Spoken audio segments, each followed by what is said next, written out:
पहले तो समझ लें लीवर है क्या। लीवर हमारे यहाँ शरीर में तो सारे ही महत्वपूर्ण अंग है, लेकिन लीवर की बहुत महत्वपूर्ण भूमिका है। लीवर के बारे में कहा जाता है कि लीवर हमारे शरीर में राइट साइड में होता है। ये राइट साइड में इधर लीवर है, तो वार्ड्स लेफ्ट साइड हार्ट होता है। लीवर राइट साइड में है, अगर ये राइट नहीं रहेगा, ठीक नहीं रहेगा, तमाम प्रकार की समस्याएं उत्पन्न होगी।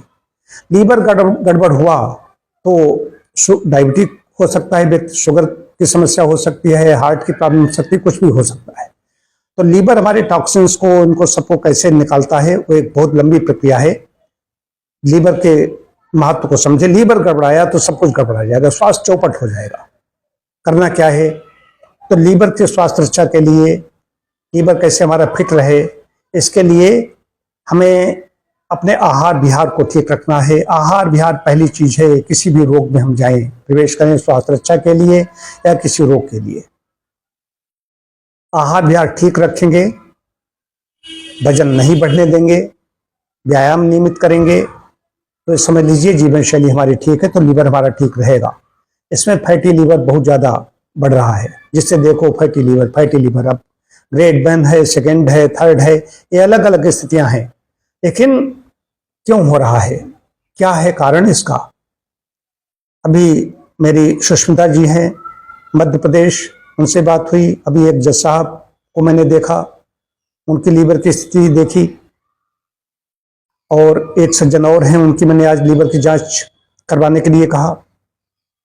और भी इस तरह के हमारे पास जो केस पहले भी आए। तो फैटी लीवर, उसमें ग्रेड कौन कौन से क्या है। अब ग्रेड अगर फर्स्ट सेकंड थर्ड है, थर्ड स्थिति गड़बड़ हो जाती है। तो आज मैंने यही सोचा कि इतने कुछ लोग ध्यान रखते हैं, सावधानी रखते हैं, तब भी उनको परेशानी हो जाती है, और कुछ लोग गड़बड़ करते हैं तो उनको हो जाए, उसमें कोई समस्या नहीं है। अब बिल्कुल जिनका आहार विहार सात्विक है, मैंने देखा सुष्मिता जी, इनका आहार विहार बहुत सात्विक है, बड़ी उनके अंदर भक्ति भावना है, उसके बाद में हो गया। तो कई बार बचपन में कोई ऐसा रोग हो गया, उसमें दवाएं जो दी गई उनकी वजह से भी लीवर प्रभावित हो जाता है। कुछ लोग जो, ये तो हुआ उनकी जो नॉन अल्कोहलिक हैं, कुछ लोग अल्कोहल का सेवन करते हैं, उनको फैटी लीवर हो जाता है। फिर जिनका वजन बढ़ रहा है, जो फैटी चीजों को ज्यादा इस्तेमाल कर रहे हैं, जो चीनी बनी चीजों का इस्तेमाल कर रहे हैं, रिफाइंड मैदा या जो बाहर का जो भी मिला सब कुछ खाया पिया, उनका फैटी लीवर हो जाएगा। तो मुख्य कारण है वजन, इसमें बढ़ेगा। वजन बढ़ने के साथ साथ भूख उधर नहीं लगेगी, थकान मालूम होगी, और भी कई इस तरह की समस्याएं मालूम होगी। तो तुरंत तब आदमी जाता है जांच कराने के लिए, पहले से ध्यान नहीं रखता। तो इन कारणों में क्या है, जो एक होता नॉन अल्कोहलिक, एक होता है अल्कोहलिक फैटी लीवर डिजीज। तो इसमें कारणों को हमें खोजना होगा। जिन्होंने मेडिसिन वैसी ली, किसी ने, जैसे सुष्मिता जी ने, उनको मेडिसिन ऐसी कुछ दी गई बाल्यकाल में, उसकी वजह से उनको परेशानी हो गई। और इधर मैंने देखा उनका आहार विहार इतना गलत था, उसकी वजह से समस्या हो गई। ग्रेड 1 फैटी लीवर में परेशान होने की आवश्यकता नहीं है। मैंने ऐसे कई चिकित्सार्थी देखे हैं जिनको मैंने डाइट जैसी बताई, उन्होंने वैसे ही उसका अनुपालन किया, जिसके परिणाम बहुत अच्छे रहे। युक्त आहार विहार, व्यायाम, सोना जागना, सब कुछ अगर व्यक्ति नियमित कर लेता है तो निश्चित रूप से जानिए ग्रेड 1 फैटी लीवर ठीक हो जाएगा। ग्रेड 1 फैटी लीवर में अभी कोई लीवर को क्षति नहीं पहुंची है, लीवर को कोई नुकसान नहीं हुआ है, लेकिन धीरे धीरे अगर सावधानी न बरती तो आगे फिर ग्रेड सेकेंड थर्ड ऐसे ही फिर समस्या बढ़ती चली जाएगी और बड़ी मुश्किल में पड़ जाएंगे। तो प्रारंभ में ही सावधानी बरतें, मीठी चीज़ें बिल्कुल बंद कर दें, चीनी और चीनी से बनी चीज़ें बंद कर दें। ये उनकी बात कर रहा हूँ जो नॉन अल्कोहलिक हैं। अल्कोहलिक है तो सबसे पहले नो अल्कोहल, अल्कोहल से दूरी बना लें। और जो नॉन अल्कोहलिक हैं उनकी बात सिर्फ यह है कि चीनी और चीनी से बनी चीज़ें, चीनी अल्कोहल से भी ज़्यादा हानिकारक है। मिठाई बिल्कुल नहीं लेनी है, किसी प्रकार की मिठाई नहीं लेनी है, ज़्यादा खजूर जैसी चीज़ें भी नहीं खानी हैं। फल में आते हैं, अब कहें कि हम तो खजूर फल है इसलिए खा लेंगे, वो नहीं चलेगा। जैसा बता रहा हूँ वैसा ही करें।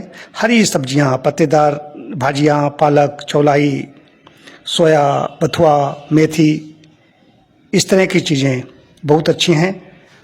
लौकी, तुरई, परवल, इस तरह की सब्जियां लीजिए। सेब, पपीता, अमरूद, इनका सेवन करें। नाश्ते में सुबह फल ले लीजिए, फलों में सेब अच्छा है। दोपहर के भोजन में सब्जी, रोटी भी मिक्स आटे के लिए गेहूँ, जौ और चना, ज्वार, बाजरा, ऐसी चीज़ों का सेवन करेंगे। इसमें फाइबर ज़्यादा होता है, ग्लाइसेमिक इंडेक्स कम है, स्टार्च कम है, ये ज़्यादा अच्छा है। हरी सब्जियां 2 लीजिए, सलाद जरूर लीजिए। यदि पेट सही है, गैस नहीं बनती, हालांकि हमारा सिद्धांत है पेट साफ रोग साफ, पेट साफ रहे तो कोई रोग नहीं होगा। और पेट अगर कोई रोग हो गया है तो सबसे पहले पेट की सफाई को ध्यान दिया जाता है। लेकिन जो लोग दूर हैं, पहले वो डाइट के नियमों का पालन करें। हालांकि हमारे यहाँ आज जो जज साहब आए हैं उनकी चिकित्सा दी गई, इसमें 3 चिकित्साएं, इसमें संशोधन चिकित्सा भी शुरू कर दी गई। कल से उनकी चिकित्साएं शुरू हो जाएंगी, कम से कम 4-5 चिकित्सा शुरू हो जाएंगी। उनको 2 बार में चिकित्सा दी जाएगी। लेकिन जो दूर बैठे हुए लोग हैं उनके लिए क्या करना है? उनके लिए यही है कि वे प्रारंभ में अपने आहार में सुबह फल लीजिए, दोपहर में सब्जी रोटी लीजिए, मूंग की दाल ले सकते हैं, दही ले सकते हैं, क्रीम मलाई निकला हुआ उसकी चिकनाई निकाल करके 2 उफान का उबालने के बाद में मलाई निकाल दें, उसका दही जमाया जाए। दही से अच्छा छाछ है, इसको ले सकते हैं। 4-5 बजे शाम को सूप लेना चाहें तो सूप ले सकते हैं। और रात को बहुत हल्का लेना है, शाम को, रात से मतलब रात को नहीं, शाम को 7 बजे के आसपास भोजन समाप्त कर लें। इसमें दलिया ले सकते हैं, ओट्स ले सकते हैं, सब्जियां या मूंग की दाल ले सकते हैं। बस इतना लेना है। व्यायाम जरूर करना है, व्यायाम करेंगे तभी काम चलेगा। युक्त आहार और व्यायाम 2 ही चीज़ें इसके लिए हैं, बाकी इसके लिए कोई भी सर्जरी, कोई भी दवा, कहीं कोई कुछ है ही नहीं। बस ये समझ लीजिए, दवाएं थोड़ी राहत देंगी, कालांतर में परेशानी बढ़ेगी। परहेज जितना ज़्यादा कर लेंगे उतने ही जल्दी आप ठीक हो जाएंगे।